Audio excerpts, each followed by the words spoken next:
The morning sun was bright and sharp, the kind of light that exposes everything: truth, lies, and the fragile things we hide behind. Inside a small-town grocery store, a young girl in a faded wheelchair trembled beside a rack of fruit.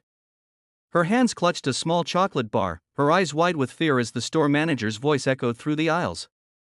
"You think you can steal from me, huh?" he barked. The girl's voice broke like glass, weak, stammering, pleading, but no one stepped forward.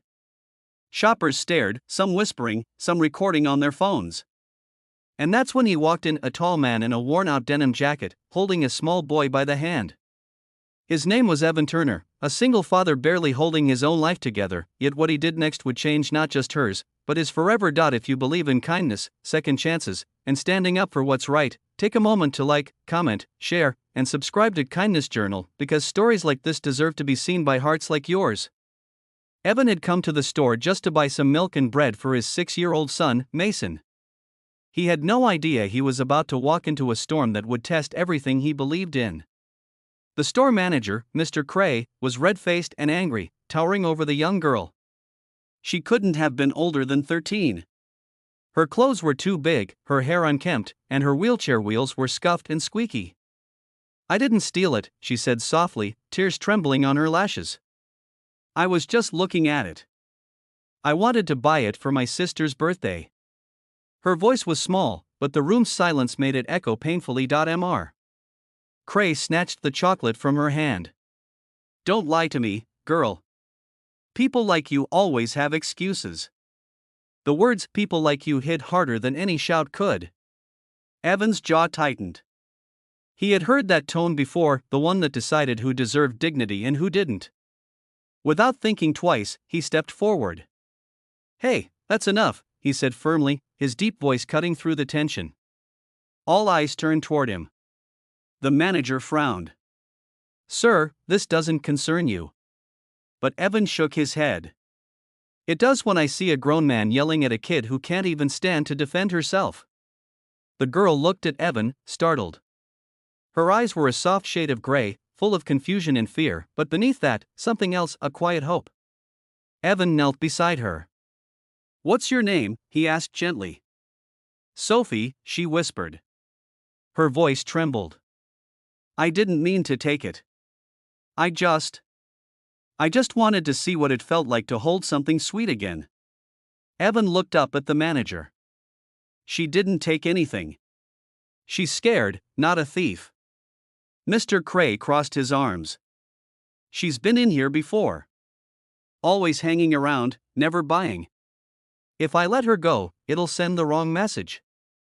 Evan exhaled slowly, fighting the anger rising in him. He reached into his wallet, which had only a few wrinkled bills left. "How much is it?" he asked. $1.50, the man replied flatly. Evan placed $2 on the counter. "Then now it's paid for." But it wasn't about the money for the manager, it was about pride. "That's not the point," he snapped. "She needs to learn a lesson." Evan stood taller. "She just did," he said quietly. "She learned that there's still someone in this world who'll stand up for her." He gently handed the chocolate bar back to Sophie and guided her wheelchair toward the door. Outside, sunlight spilled across the cracked sidewalk. Sophie's hands shook as she held the chocolate. "Thank you," she murmured. "Nobody ever believes me." Evan smiled sadly. "They should. Sometimes people just forget what kindness looks like." Mason, his little boy, stood beside her, looking curious. "Daddy, she can't walk like me," he said innocently. Sophie smiled at him. "That's okay. I can still race you if you give me a head start." It was the first time Evan saw her smile. Over the next few weeks, Evan and Mason saw Sophie often. She sold handmade cards near the park, her wheelchair parked beside a small stand. The drawings were delicate: flowers, stars, and quotes about hope. Each one signed, "For those who still believe." Evan learned that she lived in a small trailer on the edge of town with her older sister, who worked double shifts just to keep the lights on. Their parents were gone, and Sophie's accident a year ago had left her paralyzed. Yet she smiled through it all. Evan admired her spirit. He started stopping by to buy her cards, sometimes bringing sandwiches or juice. He didn't have much, he was a mechanic working long hours just to keep Mason in school, but he had something Sophie didn't have, the ability to help. One afternoon, as the autumn wind brushed through the park, Evan noticed Sophie staring at the distance, her eyes full of something heavy. "You okay, kiddo?" he asked. She nodded, but her voice cracked. "My sister lost her job. We might lose our home." Evan's heart clenched. He didn't have money to spare, but he knew what it meant to be desperate. That night, after putting Mason to bed, he sat at the kitchen table and wrote a post online, sharing Sophie's story and asking for help. "Sometimes heroes don't wear capes," he wrote, "sometimes they sit in wheelchairs and still find ways to make others smile." The post went viral overnight. People began reaching out, offering donations and support. Within days, a small fund had been raised for Sophie and her sister, but not everyone's intentions were kind. The next week, a black luxury car rolled into the park. A tall man in a tailored suit stepped out, his expression cold and unreadable. Sophie froze when she saw him. "That's him," she whispered. "My dad." Evan was stunned. "Your dad?" She nodded slowly. "He left when I got hurt. He said he couldn't handle it."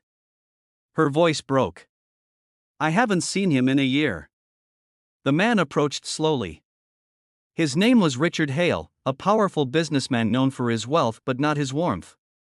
"Sophie," he said quietly, his voice trembling for the first time. "I saw the post. I had no idea you were living like this." Evan stepped between them instinctively, unsure of the man's motives. Richard looked at him, eyes narrowing. "Are you the one who wrote that story?" Evan nodded. "Yeah. Someone had to." Richard's expression softened, guilt washing over his face. "You have no idea what that did to me. I thought she was better off without me, I was wrong." The silence hung thick. Sophie's hands gripped the sides of her wheelchair. "Why now?" she asked, tears streaming down. "Why come back now?" Richard dropped to his knees beside her. "Because a stranger showed me what love looks like. I saw a man who had nothing still stand up for you when I couldn't. I don't deserve forgiveness, but I want to try." Evan watched, torn between anger and understanding. He had lost his wife years ago, raising Mason alone. He knew what it meant to be broken by loss and regret. But this moment wasn't about him, it was about Sophie finding the family she deserved. Over the next few weeks, Richard tried to make amends. He bought a proper home for Sophie and her sister, ensured she had the best medical care, and even started a charity for children with disabilities. But the true miracle wasn't his wealth, it was how Sophie chose forgiveness over bitterness. "Money can buy wheels," she said once, "but kindness makes them move." Evan continued visiting, bringing Mason along. Their friendship had grown into something like family. Sophie would laugh when Mason raced her around the park, her wheelchair now sleek and new, her spirit brighter than ever.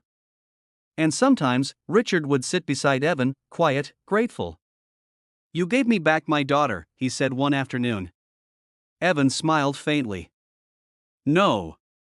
You gave yourself the chance to find her again." Months later, Sophie's story became a symbol of second chances. A local journalist featured her journey in a documentary titled Wheels of Grace.